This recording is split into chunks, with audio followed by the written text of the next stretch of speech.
रामाय रामभद्राय रामचंद्राय वेदसे रघुनाथाय नाथाय सीताय पतये नमः। श्री रामचंद्र भगवान की भूख लगाई आप लोगों ने? जोर से बोलिए। श्री रामचंद्र भगवान की जय। हनुमान जी महाराज की जय। सरयू महाराज की जय। अयोध्या धाम की जय। जय श्री सीताराम। अखिल गौर ब्रह्मांडाधाय परात्पर तत्व ब्रह्म परमात्मा तथा उनके अभिन्न स्वरूप गुरुदेव भगवान के चरणों में पूछा प्रणाम। परमादरणीय परम श्रद्धेय अनंत श्री घोषित निर्वाण पीठाधीश्वर आचार्य महामंडलेश्वर राजगुरु पूज्य श्री चरण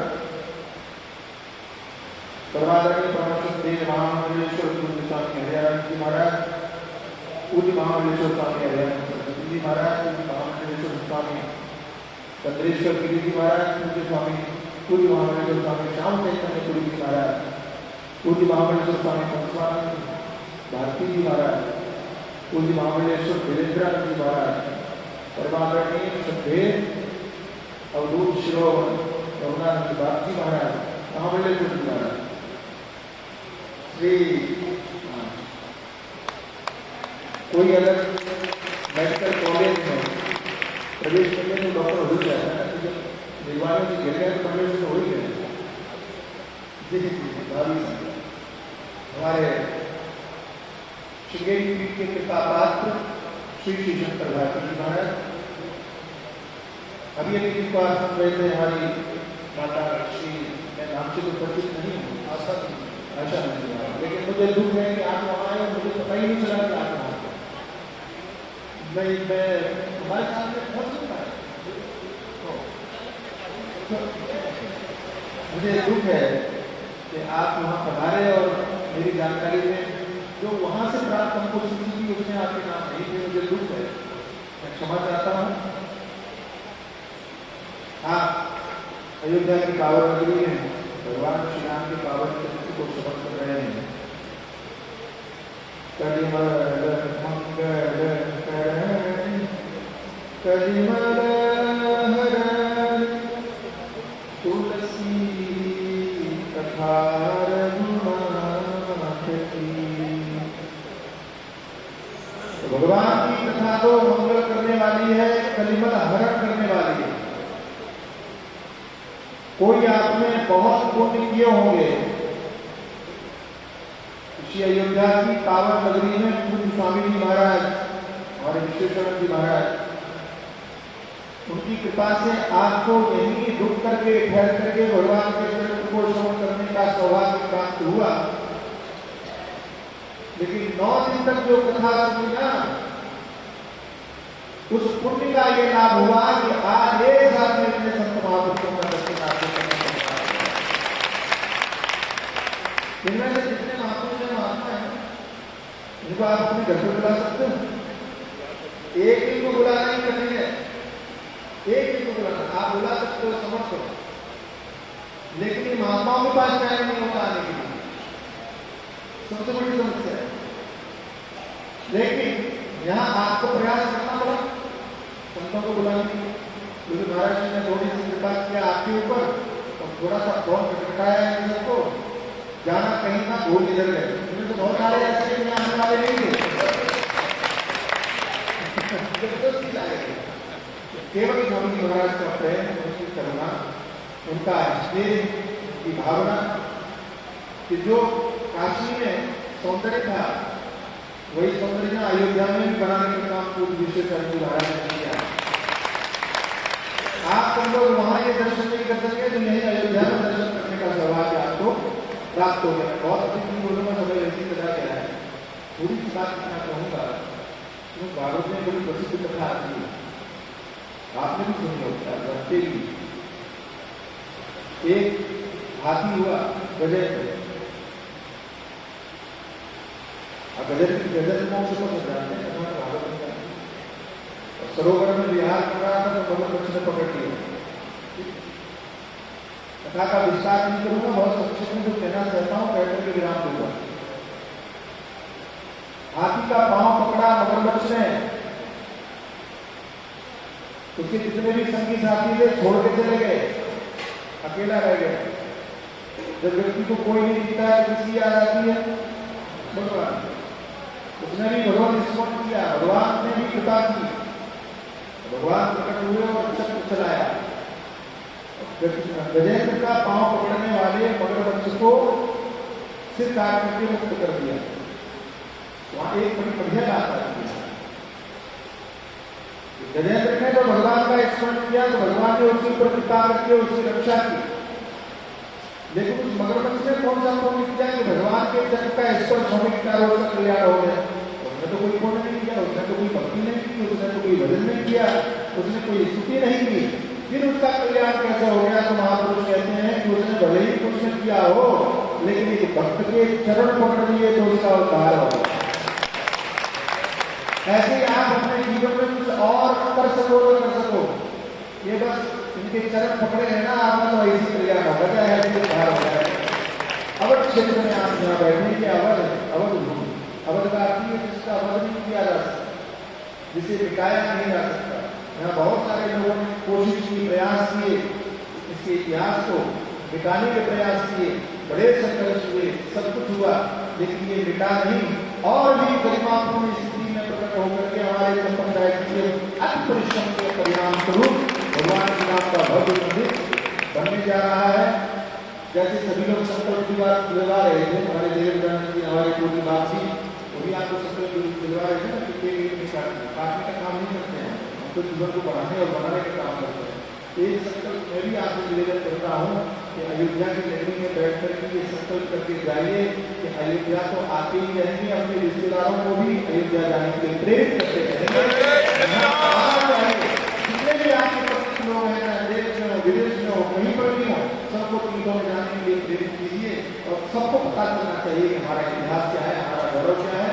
पूज्य स्वामी जी महाराज का स्नेह, उनका अनुराग बहुत है, इतना अपना मानते हैं कि हम भूल ही जाते हैं कि हम अलग एक ही अलग है, एक ही कैसा महसूस करा देते हैं। ये एक दिव्यता है। आपने कहा, आपकी आज्ञा थी, हमें तो आना ही था। और स्वामी जी ने जो कहा, अयोध्या, मथुरा, माया, काशी जीवन का जो सब दुनिया उसमें भी कथा करने का संकल्प है। मेरी अग्रिम शुभकामनाएं स्वामी जी, आपका संकल्प हो। और हमें जान करके आनंद हुआ है कि स्वामी जी की अग्नि कथा हरिद्वार में निश्चित हो गई, मायापुरी में निश्चित हो गई, ये बहुत बधाई होती है। हरिओम। बहुत सुंदर पावन वचनामृत और वामपंथियों से, ऐसी विचारधाराओं से सोशल मीडिया में सनातन धर्म के पक्ष को आप रख रहे, रात दिन इस कार्य में लगे हुए हैं, क्योंकि इसकी भी परम आवश्यकता है। बहुत ही सुंदर कार्य कर रहे, बड़ा छोटे से कार्य कर रहे। जितने महापुरुष बैठे हैं मैं उनका ऋणी रहूंगा, जीवन भर ऋणी रहूंगा। जो हमारे भक्तों को उन्होंने दर्शन दिया, उनका आशीर्वाद दिया, ऐसे ही प्रार्थना पर करनी। अमरकंठ मैनपुरी देवी संपद मंडल के परम अध्यक्ष पूज्य चरण महाभगवान अखाड़ा के महामंडलेश्वर स्वामी हरिहरानंद महाराज के पावन शुभ आशीर्वचनों में श्रवण करेंगे।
मेरे निवेदन करने पर आपने जोर से जयकारा लगाया, इसका अर्थ करता है कि मंच के वक्ताओं को जल्दी मंच बंद कर देना चाहिए। अब तो वही मिला, मैंने कहा मैं 4 बजे बोलूँगा, उनकी जोर से नहीं बोलोगे वो। मंच पर विराजमान आज की इस धर्म सभा में गुरु ब्रह्मा गुरु विष्णु गुरु देव महेश्वर की पावन भूमिका में हमारे परम पीठाधीश्वर परम पूज्य महात्मा निर्वाण पीठाधीश्वर परम पूज्य परम श्रद्धेय गोविंद मठ के परमाध्यक्ष हमारे महानिर्वाणी आचार्य महादेव पूज्य महाराज श्री बम्बई से पधारे हुए हमारे अभिन्न और जो मुझे जबरदस्ती यहाँ तक लाए हैं, ऐसे हमारे अभिन्न सका परम पूज्य परम श्रद्धेय चिदम्बरानंद सरस्वती जी महाराज, परम पूज्य परम श्रद्धेय अभयानंद सरस्वती जी महाराज, परम पूज्य परम श्रद्धेय श्याम चैतन्य जी महाराज, परम पूज्य परम श्रद्धेय अवधूत के में यहाँ विराजमान नर्मदा खंड से पधारे हुए हमारे परम मित्र परम पूज्य नर्मदानंद जी महाराज, परम पूज्य परम श्रद्धेय हरियाणा प्रांत का प्रतिनिधित्व करने वाले पूज्य महाराज श्री परम पूज्य परम श्रद्धेय ललितपुर से पधारे हुए, जल्दी जल्दी बोल रहा हूँ, सभी महापुरुष क्षमा करेंगे, हमारे ललितपुर से पधारे हुए पूज्य महानंद भगवान और परम पूज्य परम श्रद्धेय हमारे पंचमानंद जी महाराज और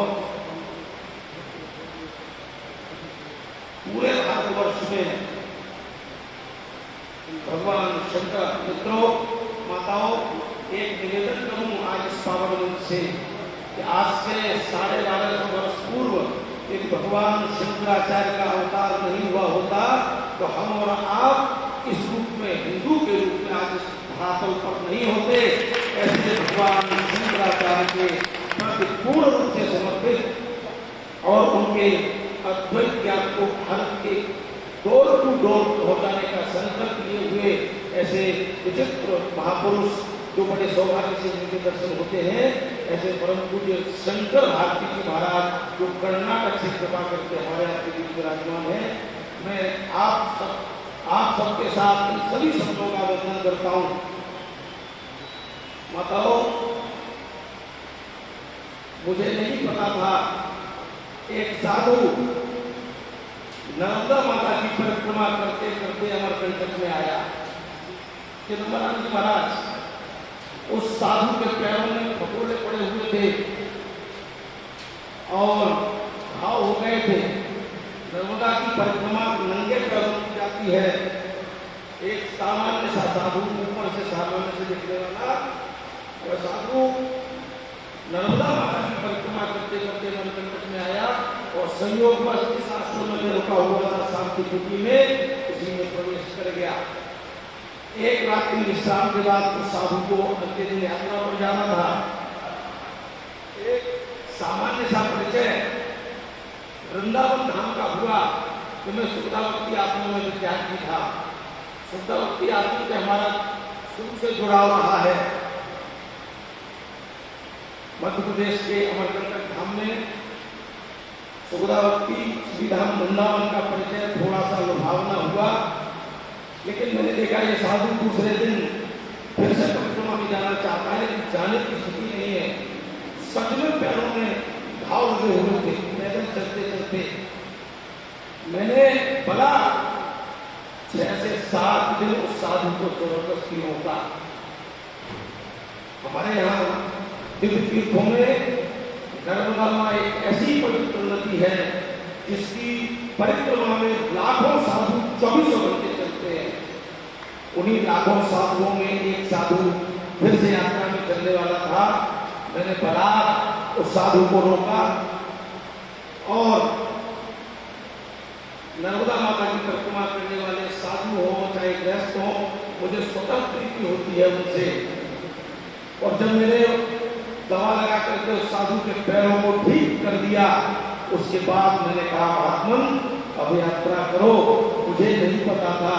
तो वह साधु आज श्री अवध में इतने संतों को लाने वाला कारण होगा। तो साधु हमारे परम पूज्य परम श्रद्धेय विश्वेश्वरानंद महाराज है। मैं इनका एक छोटा सा परिचय मैंने आपको दिया। बताओ, इनका संकल्प है क्या क्या है? 4 धाम गिनते जाना, इनके मुझे बताना। 12 ज्योतिर्लिंग, 12 4 कितना हुआ?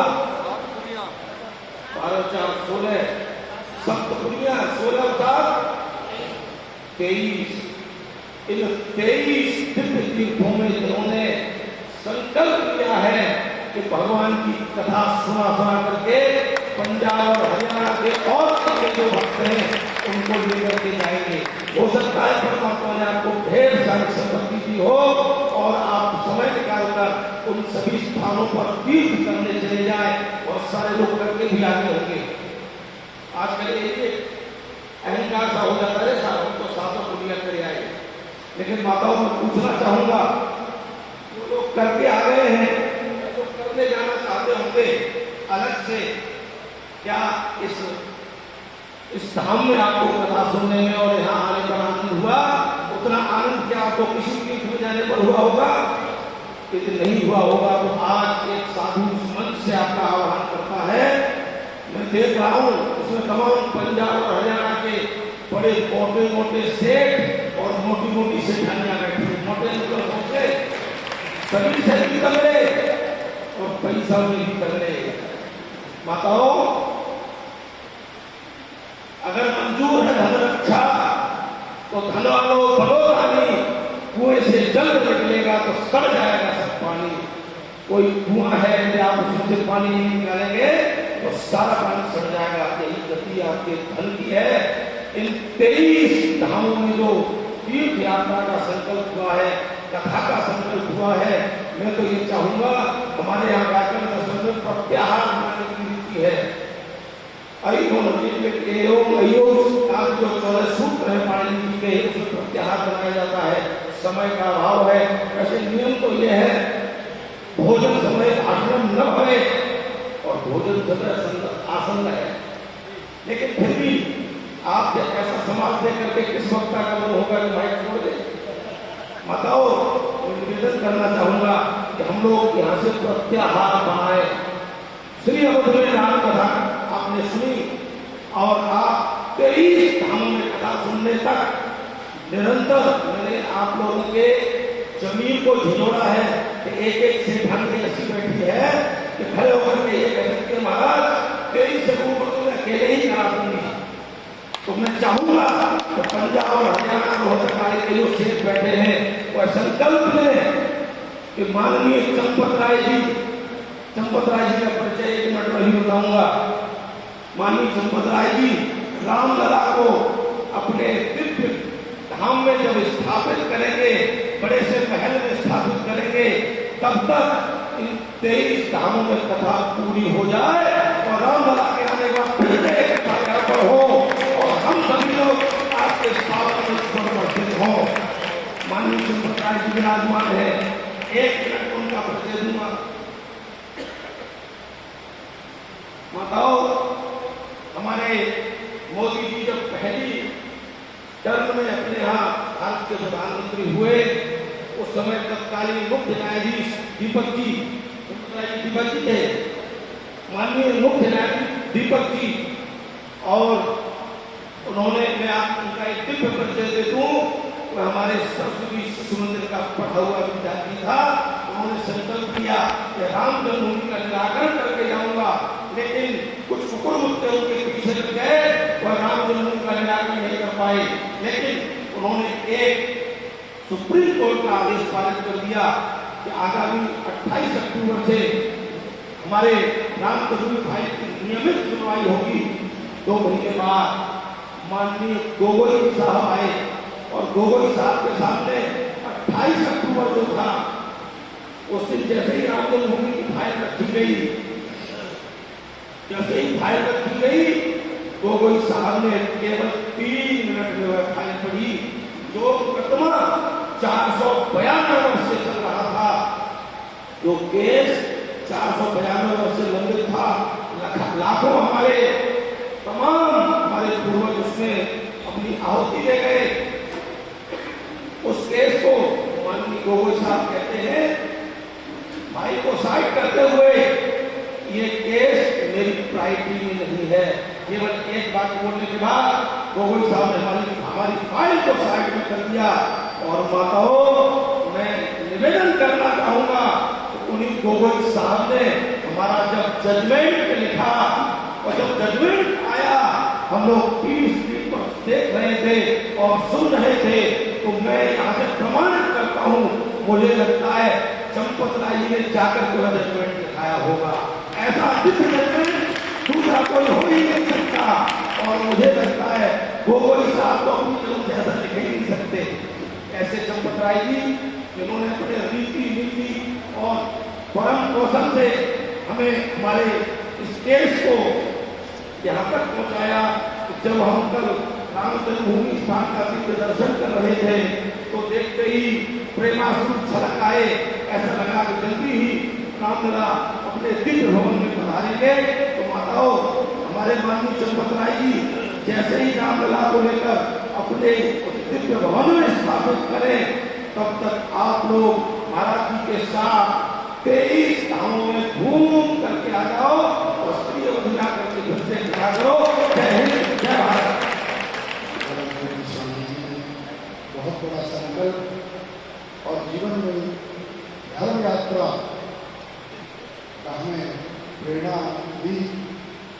और मैं आपको बताऊं कि नर्मदा खंड की जब परिक्रमा कर रहा, सच में पूरे पैर फट गए थे और आपने मेरे पैरों में मलहम क्या क्या पट्टी से अपने हाथों से की, क्योंकि मैं तो भूल चुका था, खो गया था और मुझे ये भी मालूम नहीं था कि पैर में छाले भी पड़ गए।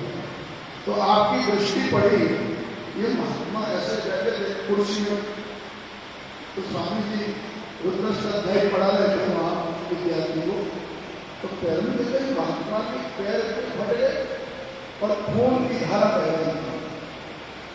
मतलब घास भी उसमें कांटे जैसी लग रही थी। तो मुझे बहुत समझ आया आपने अपने हाथों से मलहम लगाई। ऐसे परम दयालु पूज्य स्वामी जी जो आपकी यात्रा मुझे दी है, और ये शंकर की यात्रा प्रभु श्री राम के द्वार से हुई है और श्री राम के द्वार में ही इसकी पूर्णाहुति हो। और 23 केरल जो आपने मुझे सौंपी है, निश्चित ही जिस समय रामलला का भव्य मंदिर और हमारे श्री चंपत राय जी के द्वारा एक भव्य वहाँ सत्संग भवन गौशाला, फिर वही गौशाला का दूध भी पिएंगे और उसी सत्संग भवन में कथा करेंगे, रामलला के निकट में रहेंगे। तो बहुत फाउंडेशन है।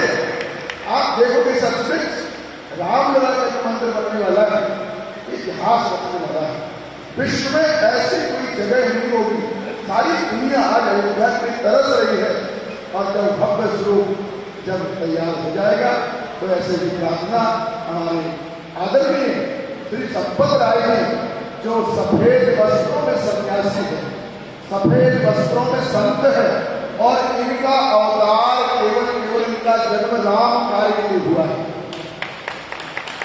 भव्य मंदिर निर्माण में इनकी भव्य भूमिका, अथक प्रयास, जगह जगह एक समय वो भी था जब लोग फाइल को फेंक देते थे, क्या हमारे पास समय नहीं है, हम राम मंदिर की फाइल को नहीं देखते, क्या हम ये मंदिरों के चक्कर फंसे रहेंगे।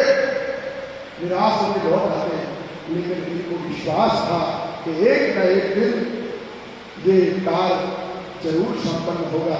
मुझे याद है परम पूज्य चरण हमारे परम मंदिर में निर्माण पीठाधीश्वर पूज्य चरण जिनके पावन चरण शरण में मुझे आश्रय मिला, ऐसे पूज्य चरण स्वामी विश्वदेवानंद महाराज के साथ में गया। हरिद्वार में संतों की बैठक थी, लगभग मेरी आयु होगी 15-16 वर्ष की। तो संत निर्णय ले रहे थे, तारीख निश्चित कर रहे थे। अशोक सिंह जी मुझे साथ में बिठाए हुए थे, बोले ब्रह्मचारी तारीख देखो, ये तारीख कैसे रहेगी, उस तारीख में कौन तिथि आ रही, क्या पढ़ रहा, क्या संयोग है। तो मैंने कहा आप मंच पर बैठो, साहब भाषा बोल दिया, नहीं मैं तो आपके बगल। इतना स्नेह, इतना दुलार, मैं ब्रह्मलीन अशोक सिंह जी को भी यहाँ से व्यासपीठ से उन्हें पुष्पांजलि अर्पित करूंगा। उन्होंने भी राम मंदिर की लड़ाई में अथक हिंदुओं की एकता में बहुत कार्य किया है, उनको भी स्मरण करूंगा। और अब हम श्री संपत राय जी के द्वारा 1-2 मिनट जो भी अपना जितना भाव, क्योंकि संतों का भी भोजन होना, इसके बाद आचार्य श्री के प्रवचन, वक्तव्य, अध्यक्ष भाषण होगा। परम आदरणीय श्री संपत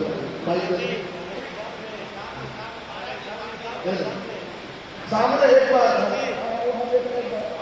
बच के उधर बगल से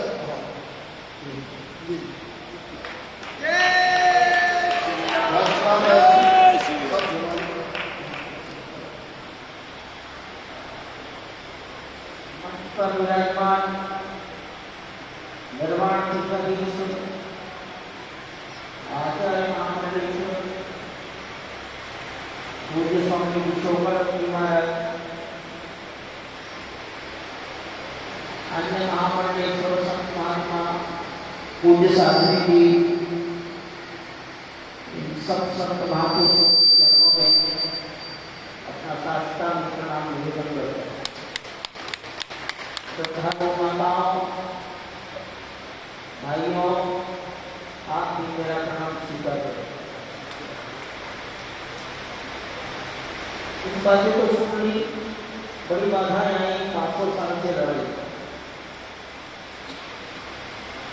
अब 500 साल तो किसी का जीवन नहीं है, तो प्रजा ने कितनी पीढ़ियां लड़ रही। सारा देश तो अभी 40 साल से हुआ, तो पहले अयोध्या में निवास करने वाले भगवान के भक्त यहाँ पे साधु ही लड़ते थे। वो लड़ाई बंदी कभी नहीं, लड़ाई बंद क्यों नहीं हुई, क्योंकि अभी जीते नहीं, परंतु हिम्मत कभी हारी, हिम्मत हार जाती, हिम्मत हारी नहीं, एक कदम आगे बढ़ते चले 500 साल हो गए। अब पहले तो यही सुना है संतों के लोग से, बड़े काम की बड़ी बात है, कहीं ना कहीं शास्त्र वचन की है।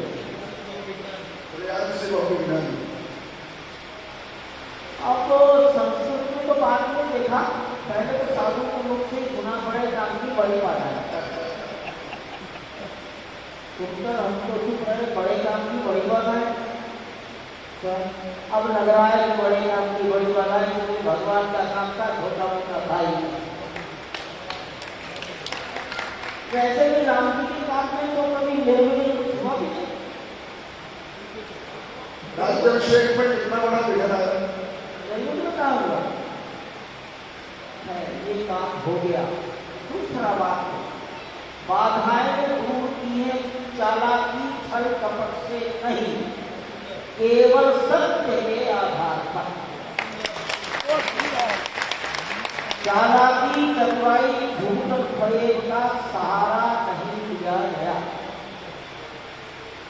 और इसलिए सत्य नीचे से ऊपर तक चलता रहा। और समय कहा यही थी, जिन्होंने कहा कि ये मेरी प्राथमिकता में नहीं है, एक परिस्थिति ऐसी आ गई कि 170 घंटे बैठकर किसी को पढ़ते रहे, सुनते रहे। ये आपके सामने सब इसी कार्य की घटना है। सरकार ने ट्रस्ट बनाया, सर्वोच्च न्यायालय ने सरकार को कहा प्रस्ताव बनाएगा, उसमें 6 साधु, 4 IAS अफसर, एक वो वकील है जिन्होंने मुकदमे की पैरवी की, उनकी आयु पर होगी 93 साल, 94 साल, चेन्नई में रहते। 6 सब 3-4 लोग अयोध्या के हैं, एक अपना। काम शुरू हो गया। पहला काम था नींव। इस नींव को बनाने में लगभग 1.5 वर्ष से अधिक लगा। समझ नहीं आ रहा था बनाए कैसे, जमीन में पकड़ नहीं है, मट्टी नहीं है अच्छी क्वालिटी। आप यहाँ बैठे हैं, कहीं भी फावड़े मारेंगे, बालू में लगे। तो इतनी ऊंचाई भवन की है, इससे दुगना कर लीजिए, जमीन के नीचे 1 चट्टान बनाई गई है। शायद ये 36 फुट होगी महाराज। नहीं 50, ये 50 है। 50 30 हो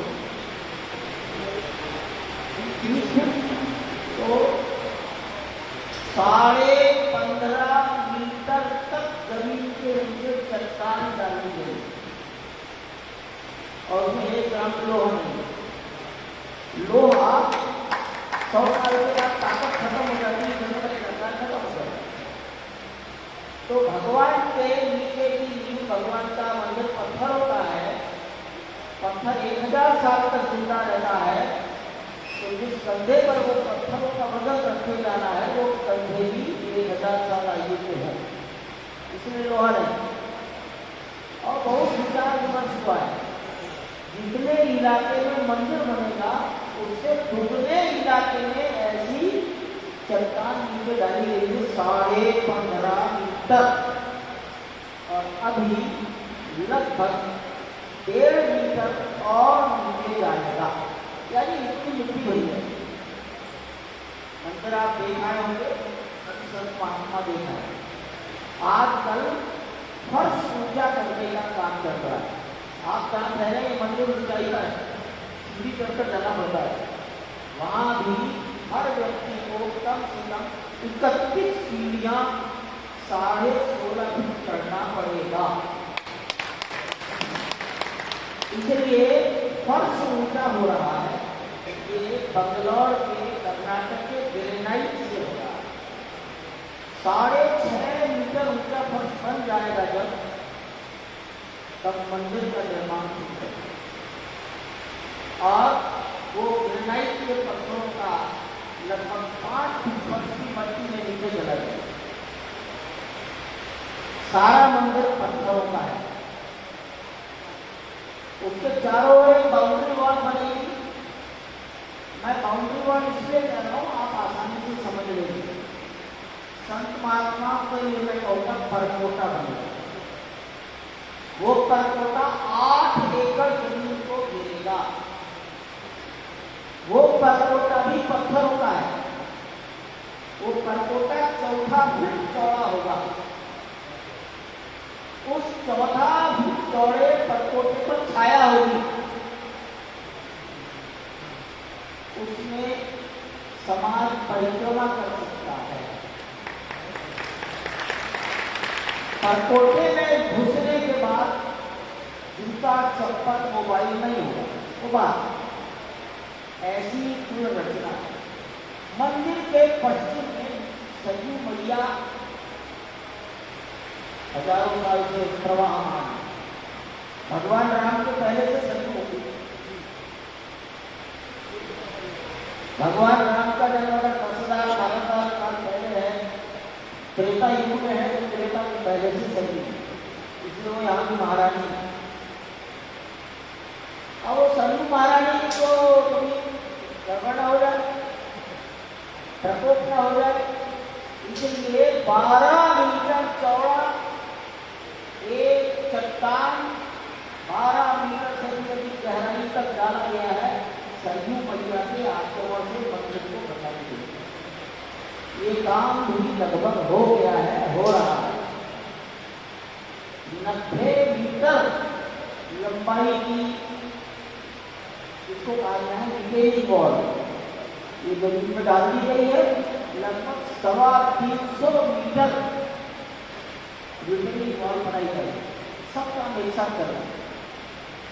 मंदिर में जितनी चौखट बनेगी वो संगमरमर के मार्बल की बनेगी और ऐसा मार्बल तराशा जा रहा है ताकि ये लगे कि ताजमहल अजूबा नहीं, ताजमहल से भी अच्छा मार्बल। परकोटा भी जोधपुर के पत्थरों का बनेगा।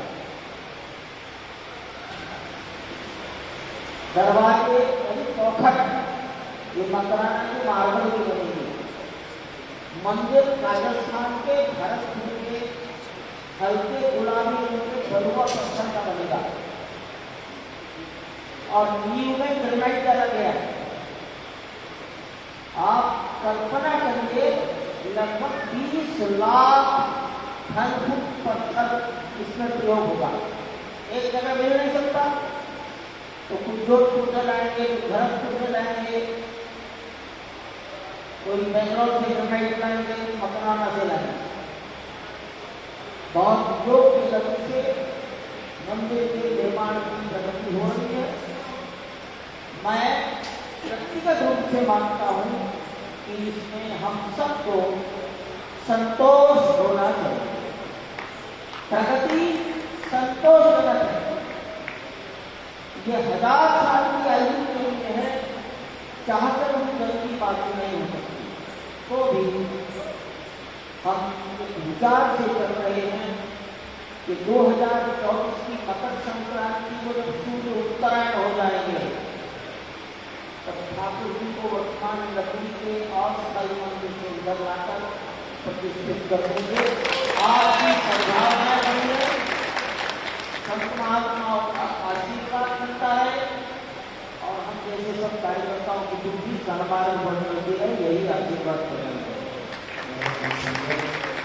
पूरा राम मंदिर का भव्य स्वरूप कैसा होगा वो आपने श्रवण किया। यह जो आपके यहाँ सुना अयोध्या में बाहर में सुन सकते थे, और उस महान व्यक्तित्व के द्वारा जिसने लंबी लड़ाई लड़ी स्वयं आज साक्षात आप आमने सामने होकर के श्रवण कर रहे सौभाग्य का विषय। अब हम इस सभा के आज परमाध्यक्ष पूज्यचंद महामंडलेश्वर परम वंदनीय ब्रह्मनिष्ठ सद्गुरुदेव भगवान निर्वाण पीठाधीश्वर आचार्य महामंडलेश्वर जी महाराज श्री के आशीर्वचन और गुप्ताई उधर महापुरुषों को उनके मार्गदर्शन में दक्षिणा मिलेगा। शुरू कर देने महंतों के लिए नीचे भोजन शुरू हो चुका।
कभी हमको जड़ दिखाई देती है, कभी पेड़ दिखाई देते, कभी फूल दिखाई देते हैं तो कभी फल दिखाई देते हैं। कि आप श्री सदानंद महाराज के अनुयायी भक्त ऐसे भाग्यशाली हैं कि आज जड़ भी दिखाई दे रही है, लक्ष्मी दिखाई दे रहा, फूल दिखाई दे रहा, फल दिखाई दे रहे, ऐसे जड़ के रूप में जो आज शंकर भारती जी हमारे सामने उपस्थित हैं। पहले ऐसे जो भी थे हमारे कुछ नहीं है क्या? आप भाग्यशाली। अभी यहां चर्चा हो रही थी कि ताजमहल और राममहल, ताजमहल को कोई याद नहीं करता क्योंकि वह काम का चिंतन होता है, राममहल में राम का चिंतन, काम का चिंतन मानता है और राम का चिंतन नहीं। यहाँ पर दो सगाइयां हुई, कितनी सगाई? कितनी? दो। सबसे ऊंची पहली सगाई। तो ये निश्चित समझ लो कि जो आपकी सगाई हुई थी ना, वो नीची, और महाराज ने जो सगाई यहाँ कराई रामचंद्र भूमि से, वो ऊंची हिस्सा सगाई लक्षण है। दूसरी बात मैं ये कहूंगा कि आप सोचिए दो सगाई कौन सी हुई?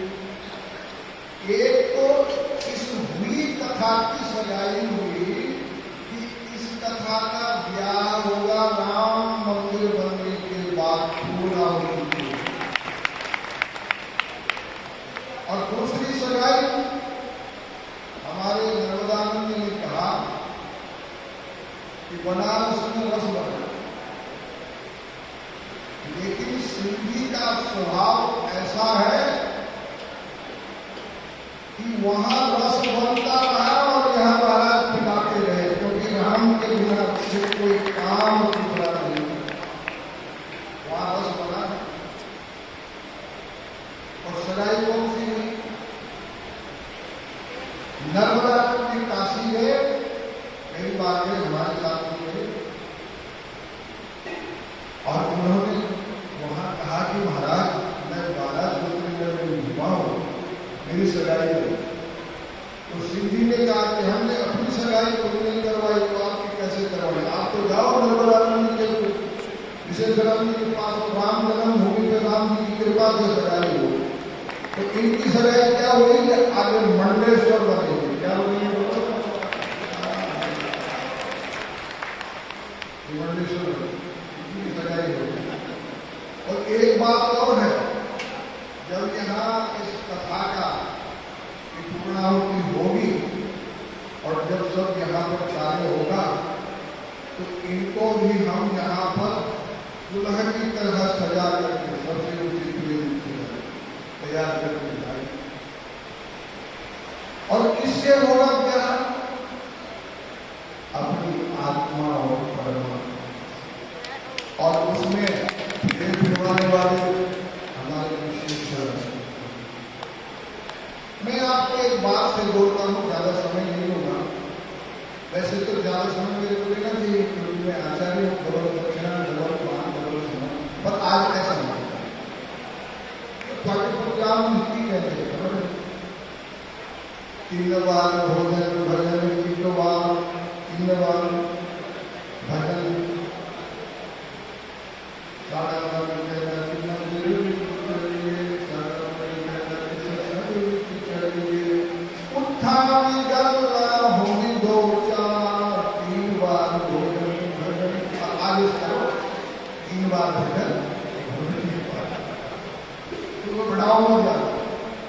तो मैं एक बात कहकर के यहाँ पर समाप्त करूंगा।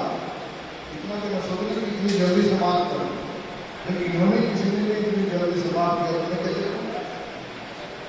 पर एक बात जरूर कहूँगा, हमारे महात्मा जी ने शायद विशेषण में भी कहा कि बैठिए, आपकी बैठनी यहाँ पर 4 डिग्री है।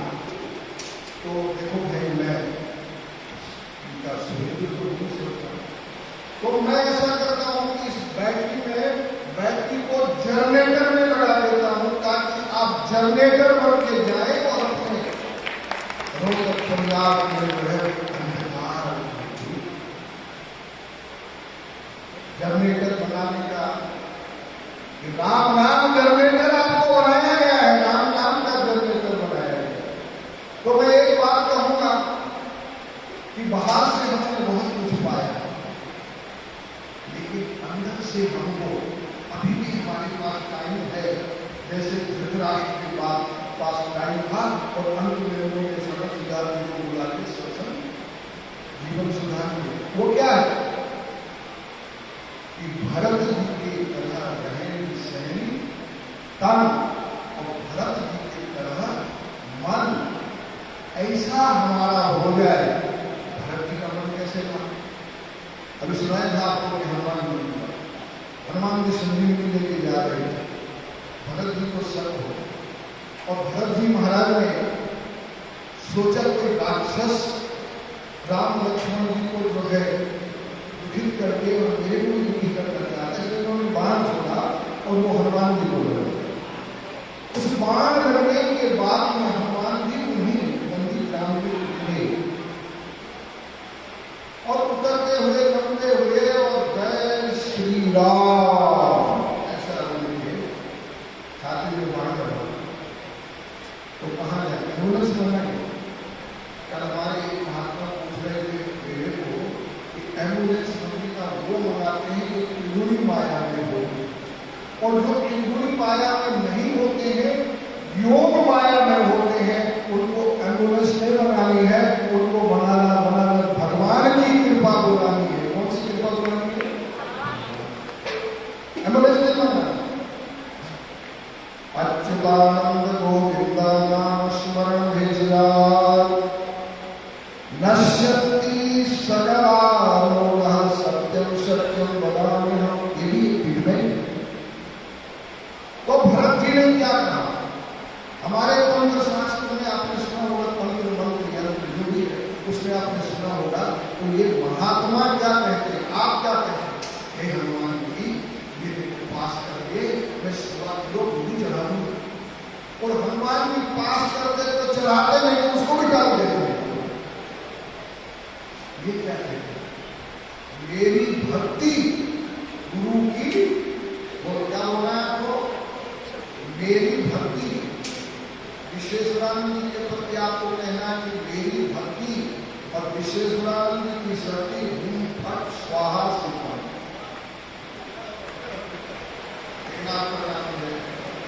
यही इस रामचरितमानस का सार है। राम भक्त भरत जी महाराज ने आसन दिया, जो मोरे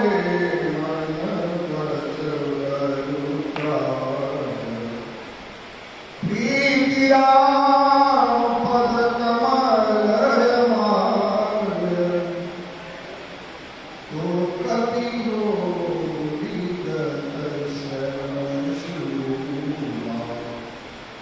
जो रघुपति जय सिया राम। आप में भी वो दैवी शक्ति आ जाए कि आंख बंद के उस भगवान को याद किया भरत जी महाराज ने, लेकिन पहले अपनी बात कही मन कर्म काया से बदले राम का बीच में माया है। तो कभी इस बाण पीड़ा से मुक्त हो जाए और मेरा भविष्य सिद्ध हो। भरत हमारी भक्ति शास्त्र का एक ऐसा, जैसे कि महाराज से आपने सुना, भक्ति शास्त्र का एक सिद्धांत है।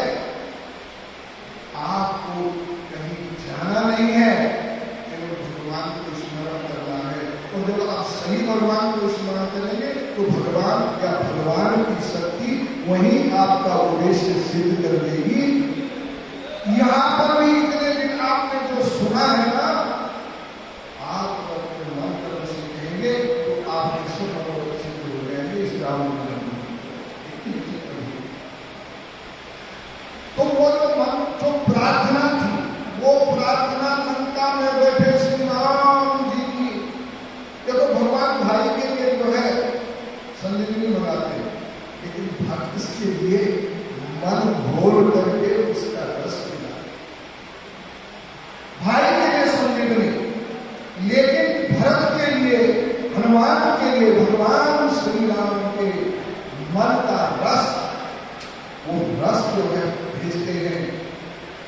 सुनत वचन उठी बैठी कपीसा।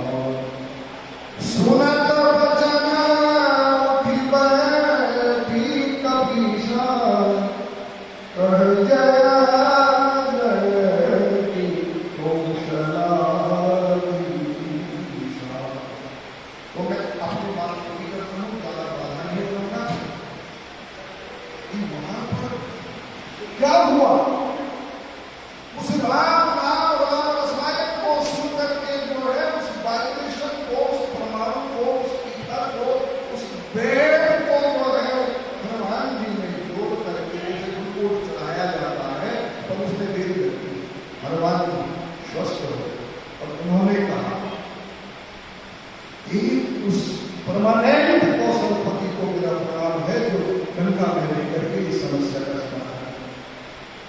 और एक अयोध्या में बैठे हुए कौशलाधीश और एक वहां बैठे कौशलाधीश, परमानेंट और एक टेम्परेरी कौशलाधीश जो अयोध्या में बैठे, इन दोनों को प्रणाम है। इनके दोनों की वजह से हमारे को पुनर्जीवन मिल गया। इसलिए वहां बैठे हुए हमारे भक्त और यहाँ एक बैठे हुए गुरु भगवान, इन दोनों की वजह से हमको भी यहाँ राम रसायन पीने को मिला है। मैं अपने चंपत राय जी के प्रति नहीं कहूँगा, चंपत राय जी और हम आरंभ से ही बहुत लंबा समय हो गया योगी जी के गुरु और अवेद्यनाथ जी, चंद्रनाथ जी, अनेक महात्मा इतना नाम। और मैं एक बात बताऊं कि जैसे रामलीला में अनेक भाव और अनेक रसों के सेवक थे, पर सबको जामवान से जो है परामर्श लेने होता था, राय लेने होती थी। इसलिए इसी प्रकार से जैसे वहां रामलीला में जामवंती का स्थान था, वैसे राम जन्मभूमि के निर्माण में हमारे चंपत राय जी का स्थान है। हम उनके लिए दीर्घायुष्य की कामना करते हैं और स्वस्थ जीवन की कामना करते हैं, जिससे कि हमारा मनोरथ पूरा हो जाता है। इस राम जन्मभूमि के निर्माण से हमारे पूर्वधामों को अशोक सिंगल जी, परमहंस जी, अन्य जो हमारे पौधा थे, उनको शरीर की बीमारी के अर्पण हो गया है। और उनके परलोक के जीवन में प्रमोशन के लिए आपने अपनी संपत्ति से, मन से, तन से, सेवा से और महाराज जी ने अपनी अमृत वाणी से उनके लिए भी तर्पण किया है। इन शब्दों के साथ आप बहुत बहुत आशीर्वाद स्वस्ति प्रजाभ्याम परिपालयन्नां न्यायेन मार्गेण महीं महीषा गो ब्राह्मणेभ्यः शुभमस्तु लोकाः समस्ताः सुखिनो भवन्तु।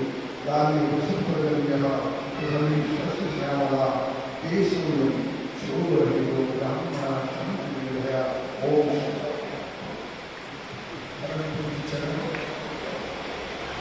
भगवान पीठाधीश्वर आचार्य महामंडलेश्वर पूज्य सदगुरु भगवान का पावन सभा संगठन और सभी महापुरुषों का, सभी भक्तों का, संतों का, महंतों का भी आगमन हो रहा, लाभ चल रहा।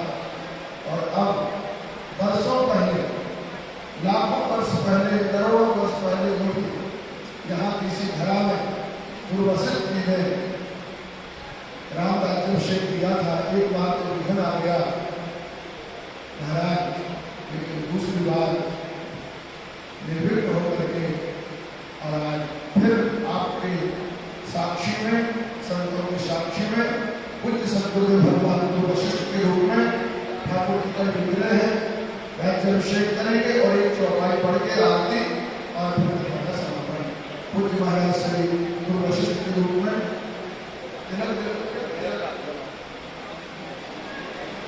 वेद मंत्र तब भजन उचारे जय जय प्रथम तिलक बसे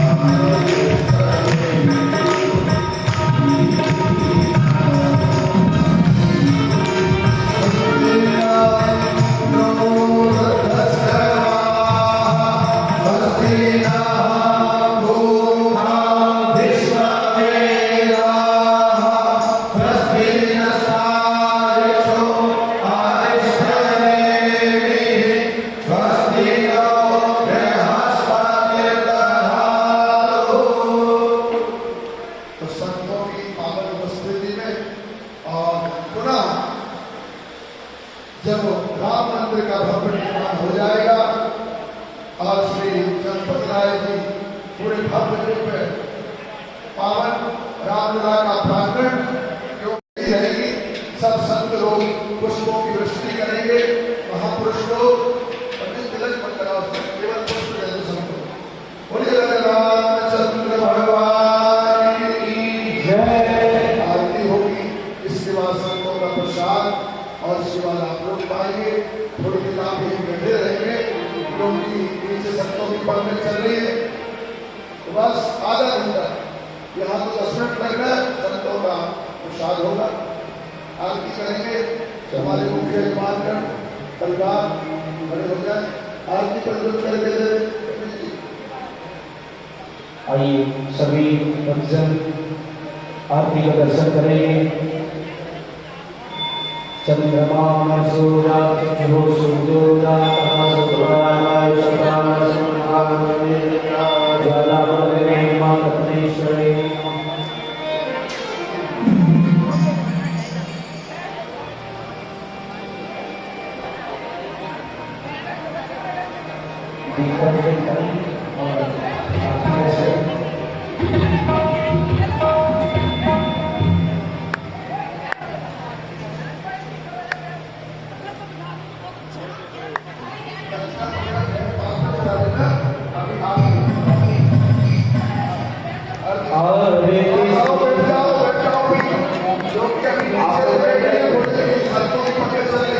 और हमारे श्री चंपत राय जी ऐसे नहीं जाएंगे, संतों के साथ भिक्षा लेके जाएंगे।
शांतिरापः शांतिरो